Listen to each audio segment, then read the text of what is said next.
I coined my own definition of success in 1934 when I was teaching at a high school in South Bend, Indiana, being a little bit disappointed and delusioned perhaps by the way parents of the youngsters in my English classes expected their youngsters to get an A or B. They thought a C was all right for the neighbor's children because the neighbor's children are all average. But they weren't satisfied with their own and would make the teacher feel that they had failed or the youngster had failed, and that's not right. The good Lord in His infinite wisdom didn't create us all equal as far as intelligence is concerned, any more than we're equal as far as size, appearance. Not everybody could earn an A or B, and I didn't like that way of judging, and I did know how the alumni of various schools back in the 30s judged coaches and athletic teams. If you won them all, you were considered to be reasonably successful. Not completely, because I found out we had a number of years at UCLA where we didn't lose a game, but it seemed that we didn't win each individual game by the margin that some of our alumni had predicted, and quite frequently I really felt that they had backed up their predictions in a more materialistic manner. But I was true back in the 30s, so I understood that. But I didn't like it. I didn't agree with it, and I wanted to come up with something that I hope could make me a better teacher and give the youngsters under my supervision, whether it be in athletics or in the English classroom, something to which to aspire other than just a higher mark in the classroom or more points in some athletic contest. And I thought about that for quite a spell, and I wanted to come up with my own definition. I thought that might help. And I knew how Mr. Webster defined it as the accumulation of material possessions or the attainment of a position of power or prestige or something of that sort, worthy accomplishments perhaps, but in my opinion, not necessarily indicative of success. So I wanted to come up with something of my own. And I recalled I was raised on a small farm in southern Indiana, and Dad tried to teach me and my brothers that you should never try to be better than someone else. I'm sure at the time he did that. It didn't. Well, somewhere, I guess, in the hidden recesses of the mind, it popped out years later. Never try to be better than someone else. Always learn from others. And never cease trying to be the best you could be. That's under your control. And if you get too engrossed and involved and concerned in regard to the things over which you have no control, it will adversely affect the things over which you have control. Then I ran across this simple verse that said, "At God's footstool to confess, a poor soul knelt and bowed his head. I failed," he cried. "The Master said, thou didst thy best." That is success. From those things and one other perhaps, I coined my own definition of success, which is peace of mind attained only through self-satisfaction in knowing you made the effort to do the best of which you're capable. I believe that's true. If you make the effort to do the best of which you're capable, trying to improve the situation that exists for you, I think that's success, and I don't think others can judge that. I think it's like character and reputation. Your reputation is what you're perceived to be. Your character is what you really are. And I think the character is much more important than what you are perceived to be. You'd hope they'd both be good, but they don't necessarily be the same.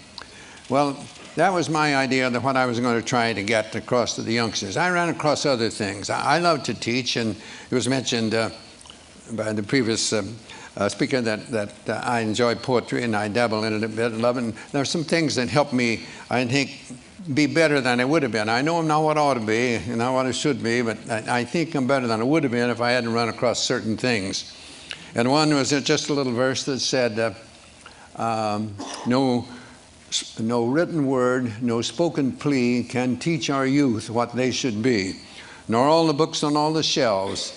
It's what the teachers are themselves. That made an impression on me in the 1930s, and I tried to use that more or less in my teaching, whether it be in sports or whether it be in the English classroom.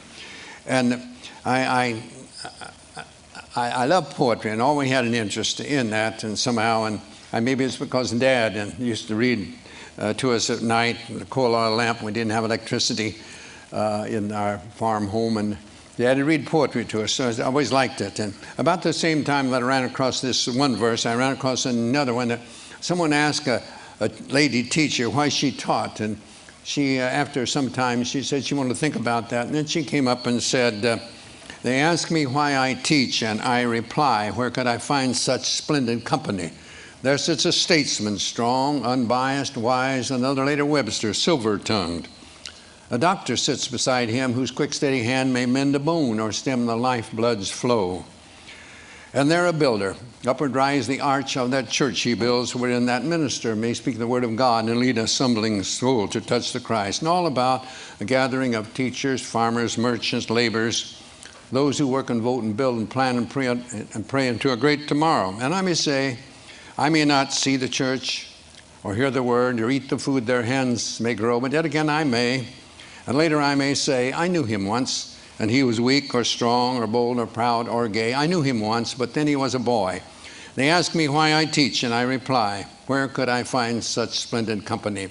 And I believe the teaching profession, it's true, you have so many youngsters, and I got to think of my youngsters at UCLA, 30-some attorneys, 11 dentists, 10 doctors, many teachers in other professions. And that gives you a great deal of pleasure to see them go on. I always tried to make the youngsters feel that they're there to get an education, number one. Basketball was second because it's paying their way. And they do need a little time for social activities, but you let social activities take a little precedence over the other two, and you're not going to have any very long. So that was the ideas that I tried to get across to the youngsters under my supervision. I had 3 rules pretty much that I stuck with practically all the time. I'd learned these prior to coming to UCLA, and I decided they were very important. One was never be late. Never be late. Later on, I had certain things that I had the players, if we're leaving for someone, they had to be neat and clean. There was a time when I made them wear jackets and shirts and ties, and then I saw our chancellor coming to school in denims and turtlenecks, and I thought it was a little not right for me to keep this other, so I let them they had to be neat and clean. And I had one of my greatest players that you probably heard of, Bill Walton.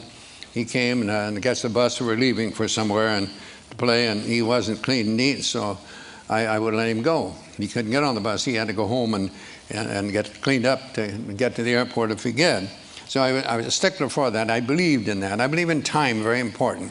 I believe you should be on time, but I felt the practices, for example, we start on time, we close on time. The youngsters didn't have to feel that we're going to keep them over. When I speak at coaching clinics, I often tell young coaches, in the coaching clinics, more or less, they'll be the younger coaches getting in the profession, and most of them are young, you know, and probably newly married. And I tell them, don't run practices late, because you'll go home in a bad mood, and that's not good for a young married man to go home in a bad mood. When you get older, it doesn't make any difference, but so I did believe on time. I believe starting on time, and I believe closing on time. And another one I had was not one word of profanity. One word of profanity, and you are out of here for the day. If I see it in a game, you're going to come out and sit on the bench. And the third one was never criticize a teammate. I didn't want that. I used to tell them I was paid to do that. That's my job. I'm paid to do it. Pitifully poor, but I am paid to do it. Not like the coaches today, for gracious sakes, no. It's a little different than it was in my day. But those are the 3 things that I stuck with pretty closely all the time. And those actually came from my dad, and that's what he tried to teach me and my brothers at one time. I came up with a pyramid eventually that we don't have the time to go on that, but that to help me, I think, become a better teacher. And this is something like this, and I had blocks in the pyramid, and the cornerstones being industrious and enthusiasm, working hard and enjoying what you're doing, coming up to the apex, according to my definition of success, and right at the top, faith and patience. And I say to you, in whatever you're doing, you must be patient. You have to have patience. We want things to happen to us. We talk about our youth being impatient a lot, and they are. They want to change everything. They think all change is progress. And we get a little older, we sort of let things go, and we forget that there is no progress without change. So you must have patience, and I believe that we must have faith. I believe that we must believe, really believe, not just give it word service, believe that things will work out as they should, providing we do what we should. I think our tendency is to hope that things will turn out the way we want them to so much of the time, but we don't do the things that are necessary to make those things become reality. I worked on this for some 14 years, and I think it helped me become a better teacher, but it all evolved around that original definition of success. You know, a number of years ago, there was a Major League Baseball umpire by the name of George Moriarty, and he spelled Moriarty with only one I. I'd never seen that before, but he did. And big league baseball players, they're very perceptive about those things, and they noticed he had only one I in his name. And you'd be surprised how many also told him that was one more than he had in his head at various times. But he wrote something that I think he did what I tried to do in this pyramid. He called it the road ahead or the road behind. And he said, sometimes I think the fates must grin as we denounce them and insist the only reason we can't win is the fates themselves have missed. Yet there lives on the ancient claim we win or lose within ourselves. The shining trophies on our shelves can never win tomorrow's game. You and I know deeper down there's always a chance to win the crown, but when we fail to give our best, we simply haven't met the test of giving all and saving none until the game is really won, of showing what is meant by grit, of playing through and others quit, of playing through, not letting up, it's bearing down that wins the cup, of dreaming there's a goal ahead, of hoping when our dreams are dead, of praying when our hopes have fled, yet losing, not afraid to fall, if bravely we have given all, for who can ask more of a man than giving all within his span? Giving all, it seems to me, is not so far from victory. And so the fates are seldom wrong. No matter how they twist and wind, it's you and I who make our fates. We open up or close the gates on the road ahead or the road behind. Reminds me of another set of threes that my dad tried to get across to us. Don't whine, don't complain, don't make excuses. You get out there and whatever you're doing, do it to the best of your ability. And no one can do more than that. I tried to get across to that. My partners will tell you, never heard me mention winning. Never mention winning. My idea is that you can lose when you outscore somebody in a game, and you can win when you're outscored. I've felt that way on certain occasions at various times. And I just wanted to be able to hold their head up after a game. I used to say that when a game is over and you see somebody that didn't know the outcome, I hope they couldn't tell by your actions whether you outscored an opponent or the opponent outscored you. And that's what really matters. If you make your effort to do the best you can regularly, the results will be about what they should be. Not necessarily what you'd want them to be, but they'll be about what they should. And only you will know whether you can do that. And that's what I wanted from them more than anything else. And as time went by and I learned more about other things, I think it worked a little better as far as the results. But I wanted the score of a game to be the byproduct of these other things and not the end itself. I believe it was one great philosopher said, Cervantes. Cervantes said, the journey is better than the end. And I like that.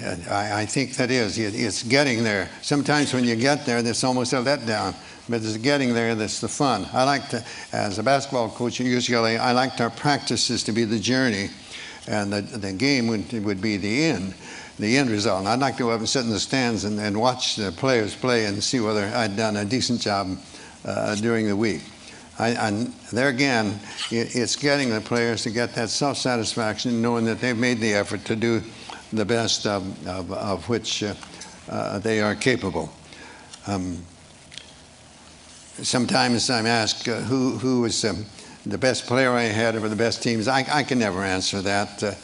As far as the individual is concerned, I was asked one time about that, and it said, suppose that you in some way could make the perfect player, what would you want?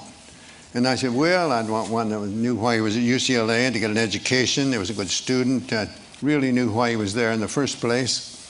But I want one that could play too. I'd want one to realize that that defense usually wins championships and to work hard on defense. But I'd want one to play offense too. I want him to be unselfish and look for the pass first and not shoot all the time. And I'd want one that could pass and would pass. I've had some that could and wouldn't, and I've had some that would and could. You couldn't. So you're child. So I wanted that, and I wanted him to be able to shoot from the outside. I want to be able to be good inside too. I'd want them to be able to rebound well at both ends too. And why not just take someone like Keith Wilkes and let it go at that? He had the qualifications, and not the only one, but he was one that I used in that particular category because I think he made the effort to become the best. There's a couple. I mentioned in my book, They Call Me Coach, that two players that gave me great satisfaction. It came as close as I think anyone I ever had to reach their full potential. One was Conrad Burke, and one was Doug McIntosh. When I saw them as freshmen on our freshman team, we didn't have freshmen, couldn't play varsity when I taught, and I thought, oh gracious, if these two players, either one of them, they're different years, but I thought about each one of them at the time he was there. Oh, if he ever makes the varsity, our varsity must be pretty miserable if he's good enough to make it. And you know, one of them was a starting player for a season and a half, and the other one was his next year. He played 32 minutes in a national championship game, did a tremendous for us. And the next year he was a starting player on a national championship team. And here I thought he'd never play a minute when it was. So those are the things that give you a great joy and great satisfaction to see one. Neither one of those youngsters could shoot very well, but they had outstanding shooting percentages because they didn't force it. And neither one could jump very well, but they kept good position, and so they did well rebounding. They remembered that every shot is taken, they assumed it'd be missed. I've had two men that stand around and wait to see if it's missed. Then they go, it's too late. Somebody else is in there ahead of them. They weren't very quick, but they played good position, kept in good balance. And so they played pretty good defense for us. So they had qualities that they came close to, as close to reaching possibly their full potential as any players I ever had. So I consider them as to be as successful as a Louis Alcindor or a Bill Walton or in many of the others that we had. There were some outstanding players. Have I rambled enough? I was heard that when he makes his appearance, I was supposed to shut up.